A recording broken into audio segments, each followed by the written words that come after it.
आणखीन 13 तारखेपर्यंत पाऊस आहे 11. 13 पर्यंतच का? हो 13 पर्यंत. पण ते पाऊस आता तुम्हाला सांगतो 11 ते 13 सुरुवातीला काय करूत आपण हो हो. सोलापूरचं बघू कारण की सोलापूर, लातूर, बीड हो ना. आणि धाराशिव, नगर हो हो. ह्या भागातनं काय होणार आहे ह्या 11-12 मध्ये अतिवृष्टी होणार आहे तर त्याच्यामध्ये सोलापूरलाच अतिवृष्टी होईल या 2 दिवसात. हो हो. सोलापूर जिल्हा सोलापूर, पंढरपूर, तुळजापूर ह्या भागामध्ये हो ना, हो ना. अतिवृष्टी पाऊस होईल म्हणजे हो.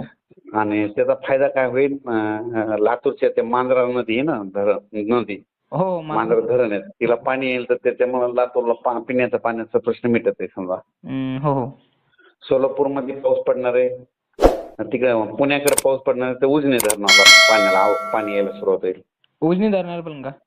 हो आणि तिकडे पुण्याकडे पाऊस पडणार आहे हो तर त्याच्यामुळे हे तिकडे जास्त पाऊस पडणार नाही. आता ह्या 3 दिवसात 11, 12, 13 हो. त्याचा आपल्या मराठवाड्यात तर जोरदार पाऊस आहे आज पण लातूर, बीड, परभणी, जालना, संभाजीनगर तसेच धाराशिव त्याच्यात सातारा, सांगली, सोलापूर, नगर, नाशिक, इकडं जळगाव आणि इकडं बुलढाण्यापर्यंत सिंदखेड राजा तिकडल्या ह्याच्यापर्यंत जळगाव जामोदपर्यंत हे पाऊस इथपर्यंत जोरात पडणार आहे आता ह्या 2-3 दिवसात.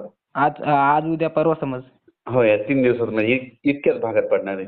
आणि विदर्भासाठी सर्व शेतकऱ्यासाठी सांगतो की विदर्भात सध्या पाऊस एवढा नाही म्हणून त्याने पेरणी सध्या हे करू नये समजा पाऊस कमी आहे त्याच्यामुळे. हो ना. तर विदर्भात पाऊस येणार 18 जूनच्या नंतर. 18 का? 18च्या नंतर मग 18, 19, 20, 21च्या नंतर विदर्भात मग मुसळधार